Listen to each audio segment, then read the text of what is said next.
Hi, I'm Andrew Walsh, undergraduate chair of the Anthropology Department in the Faculty of Social Science at Western. In this short lecture, I'd like to give you an overview of anthropology, focusing on what we and our students study and why we think it's important. First up, an important question that I suspect some of you are wondering: what is anthropology? Now, I'm guessing you've at least heard of anthropology. Maybe you covered it in a high school course, or you've seen some version of it in action in a documentary or an episode of Bones. Whatever you might think anthropology is, however, it's likely you're not thinking broadly enough. And that's because anthropology is one of the most ambitious and wide ranging disciplines you're likely to encounter in university. Simply put, anthropology is the study of humans, people of the past and people of the present, in all of our social, cultural, linguistic, and biological diversity and complexity. Rather than focus narrowly on how we are biological beings or social and cultural beings, or economic, political, or religious beings, we focus on how, as human beings, we're best understood in a holistic way. That is, in a way that acknowledges how we're biological, social, cultural, economic, political, religious, and so many other things all at once.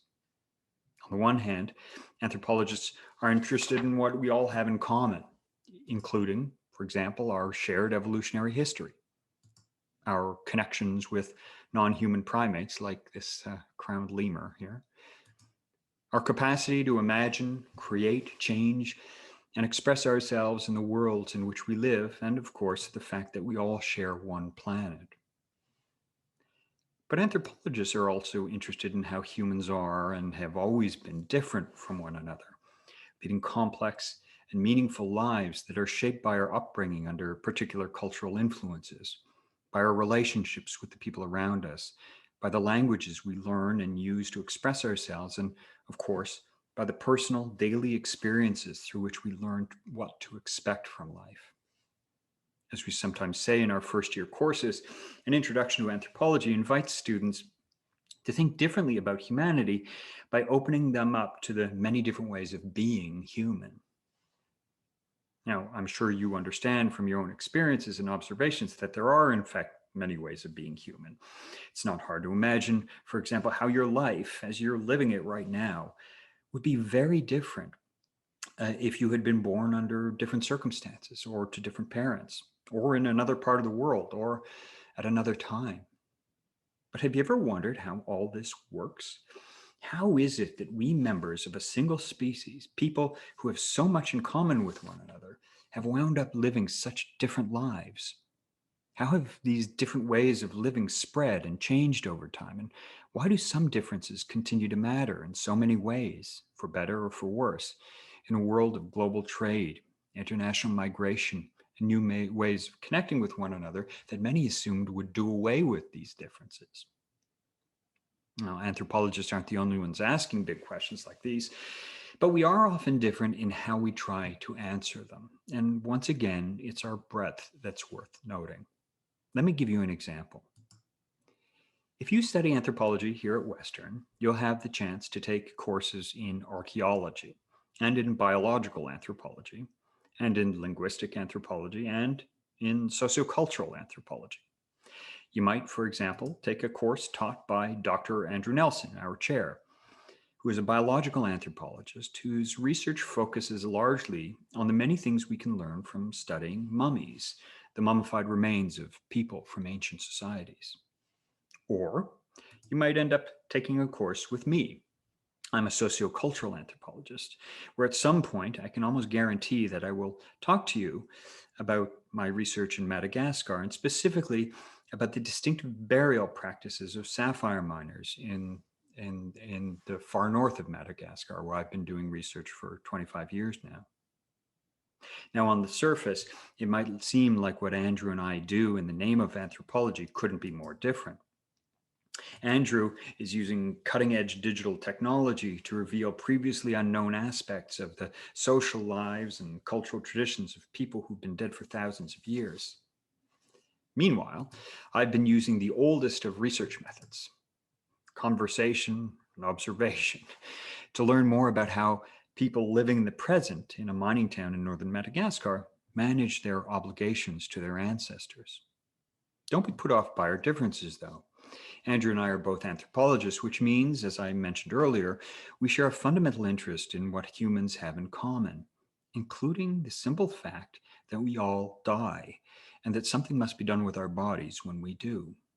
Yes, our research touches on different time periods and different ways of dealing with the dead, but that's not a bad thing. In fact, we think that it's only by taking such different approaches to the study of people and how they deal with death and so many other facts of life that we can hope to get at just how complex we are as a species. However different they are from one another, remember, ancient Egyptians and sapphire miners living in Madagascar right now are all members of the same species, and we have a lot to learn from them and so many others about the many ways of being human. To be clear, though, anthropology is not the study of other people distant in time and space. It's the study of all people at all times, everywhere in the world, whether in Egypt or in Madagascar or right here in London, Ontario.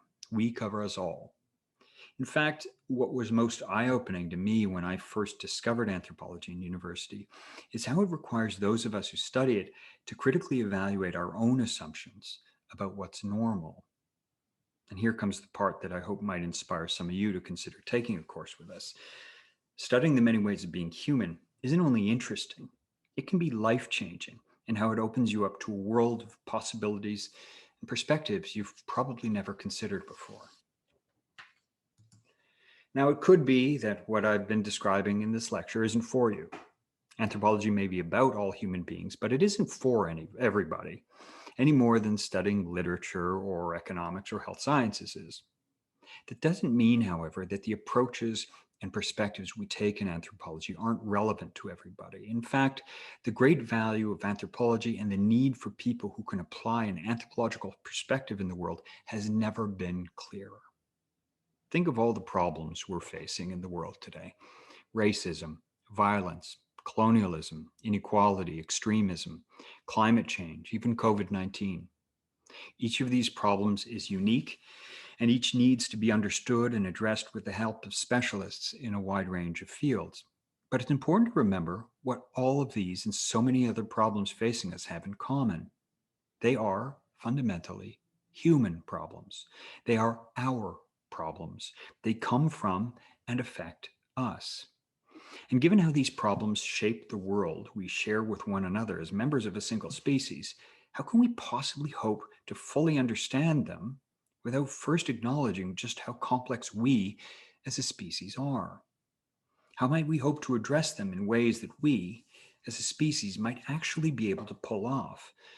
And maybe most important of all, how might we ensure that the solutions we propose to these problems don't threaten the incredible diversity that has always characterized us as a species and been ultimately our greatest asset? If you end up joining us in studying the many ways of being human by taking an anthropology course, I can't promise that you'll learn answers to all these questions. All I can say for sure is that you will learn to think differently about who we are as humans and about what we're capable of. And that, to me, is as important a first step as you can possibly take when starting out on the rest of your life. Now, if you'd like to learn more about anthropology at Western, the kinds of courses you can take with us, and what our past and present students have to say about what they've gotten out of studying anthropology, please go to our website. I've put it up here. Or feel free to get in touch with me. You can send me an email at the address I've got up here. Thanks for listening, and I look forward to seeing you next year.